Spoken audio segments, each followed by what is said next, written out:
আসসালামু আলাইকুম। প্রান্সস presents world cup বসিং এ সকলকে আমন্ত্রণ। লিওনেল মেসি যেই লেভেলের দুইটা অ্যাসিস্ট করেছেন, এই দুইটা অ্যাসিস্ট কি ফিফা সভাপতি রিমোট কন্ট্রোল চেপে করে দিয়েছেন? সেটা কি সম্ভব?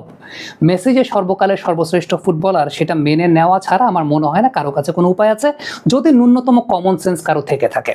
তবে মেসির দুইটা অ্যাসিস্টকে বর্ণনা করার আগে প্রথমার্ধের একটা সামারি দিই। প্রথমার্ধে আর্জেন্টিনা সর্বপ্রথম ডার্টি ফুটবল খেলা শুরু করেছে, কলম্বিয়ার মতো অনেকাংশে, বা ফিজিক্যাল ফুটবল যেটাকে আমরা বলি। একটু পরে ইংল্যান্ডও সেই ডার্টি বা ফিজিক্যাল ফুটবলে জয়েন করেছে। দুপক্ষ মিলে প্রথমার্ধটাকে মোটামুটি একটা রেসলিং কাইন্ড অফ ম্যাচ বানিয়ে রেখেছিল, যে কারণে প্রথমার্ধে 19টা ফাউল হয়েছে, যার 12টা আর্জেন্টিনা করেছে, 7টা করেছে ইংল্যান্ড। আপনি যদি আমাকে ব্যক্তিগতভাবে বলতে পারেন, আমি বলবো দুপক্ষই প্রথমার্ধে আরো বেশি কার্ড ডিজার্ভ করতো, বাট রেফারি এই ফিজিক্যাল ফুটবলটাকে আসলে মেনে নিয়েছিলেন, যে কারণে না পারতে দুই পক্ষকে একটা একটা করে ইয়েলো কার্ড দেখিয়েছেন। আদারওয়াইজ এই ম্যাচের ইন্টেন্সিটি ওয়াইজ রেফারি ধরে নিয়েছেন যে এই ম্যাচে ফিজিক্যাল ফুটবল হবে, কার্ড উনি খুব বেশি দেখান নাই, না পারতে দেখিয়েছেন। বাট আপনি আমার ব্যক্তিগত মতামত চাইলে দুপক্ষই আরো বেশি কার্ড ডিজার্ভ করে। এবারে মেসির অ্যাসিস্ট নিয়ে কথা বলতে চাই। প্রথম যে অ্যাসিস্টটা, মেসির পায়ে যখন বলটা আসলো সেকেন্ড টাইম, মেসি বাঁ দিকে যেভাবে ড্রিবলটা নিলেন, এই ড্রিবলটাতেই তিনি পুরো পেনাল্টি এরিয়ার ভেতরে যত ডিফেন্ডার আছে সবাইকে বোকা বানিয়েছেন। কিভাবে বোকা বানিয়েছেন?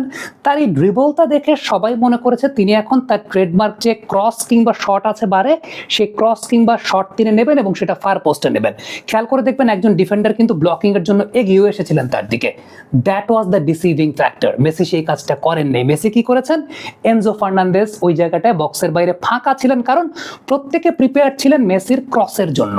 পেনাল্টি এরিয়ার ভেতরে প্রত্যেকের অবস্থান যদি আপনি লক্ষ্য করে দেখেন, প্রত্যেকে প্রিপেয়ার ছিলেন যে মেসি বারে ক্রস করবে কিংবা বারে শুটে যাবে, ওই জন্য সবাই অপেক্ষা করছিলেন। বাট মেসি সেটাকে অ্যান্টিসিপেট করতে পেরে তিনি জাস্ট বলটা এনজো ফার্নান্দেজকে বাড়িয়েছেন, এবং এনজোর ওই শটের জন্য কোনো ডিফেন্ডারের প্রিপারেশন ছিল না, কারণ প্রত্যেকে প্রিপারেশনটা নিয়ে নিয়েছিলেন যে মেসি শটে যাবে, বাট এনজো বক্সের বাইরে থেকে শুটটা নিয়েছেন।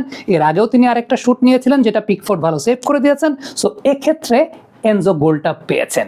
লিওনেল মেসির একটা মাস্টার ক্লাস অ্যাসিস্ট। প্রাণ সসের মাখামাখি টেস্ট নুডলসকে করে তোলে আরো ইয়ামি, আরো জোস। প্রাণ সস, সসের বস। সেকেন্ড অ্যাসিস্টের কথা যদি বলি, সেখানে কিভাবে আসলে বোকা তিনি বানিয়েছেন। প্রথমত লা পজা, লিওনেল মেসি যেটা করেছেন, বলটা পেয়ে একটু হোল্ড করেছেন, পজ দিয়েছেন। এই পজটা দেখে সবাই যেটা ভেবেছেন সেটা হচ্ছে খুব সম্ভবত ওই জায়গাটায় মন্টিয়েল ছিলেন। মেসি হয়তো বা ওয়েট করছেন মন্টিয়েল একটা রান নিবে, অর্থাৎ ওই জায়গাটায় রাইট উইঙ্গার একটা রান নিবে, এটার জন্য অপেক্ষা করছিলেন সবাই।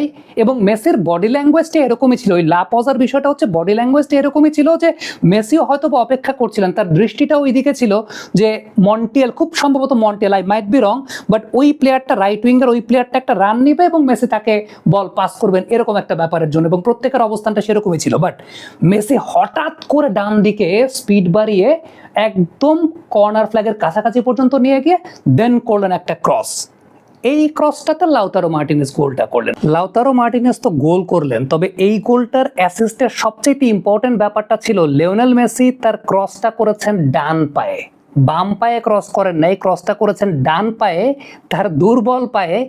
দ্যাট মিনস আজকে আনবিলিভেবল রকমের ফুটবল প্রদর্শনী করেছেন লিওনেল মেসি। সো দুটো গোলেই ডিসিভিং ফ্যাক্টরের জায়গাটা ছিল মেসির ইন্টেলিজেন্সের কাছে পুরোপুরি ইংল্যান্ড ধরা খেয়ে গেছে।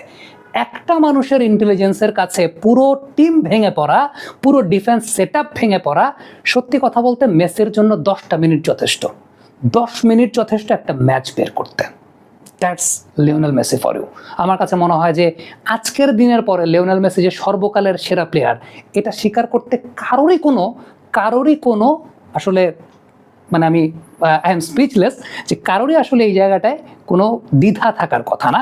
কারণটা হচ্ছে যেই লেভেলের, যেই ম্যাচের ইন্টেন্সিটি ওয়াইজ 1-0 গোলে পিছিয়ে পড়ার পর যেই লেভেলের দুটো অ্যাসিস্ট মেসি করেছেন, এবং যেরকম ইন্টেলিজেন্সের সঙ্গে তিনি অ্যাসিস্ট করেছেন, to be very honest, hats off to Lionel Messi. আমি 98 থেকে ফুটবল দেখি, আমি মনে হয় না আমার জেনারেশনে এত কনসিস্টেন্ট বেসিসে যে 39 বছর বয়স পর্যন্ত এত কনসিস্টেন্ট বেসিসে এই লেভেলের ফুটবলার দেখেছি। কমেন্ট বক্সে আপনাদের মন্তব্য, মতামত জানতে চাই, লিখে পাঠাবেন।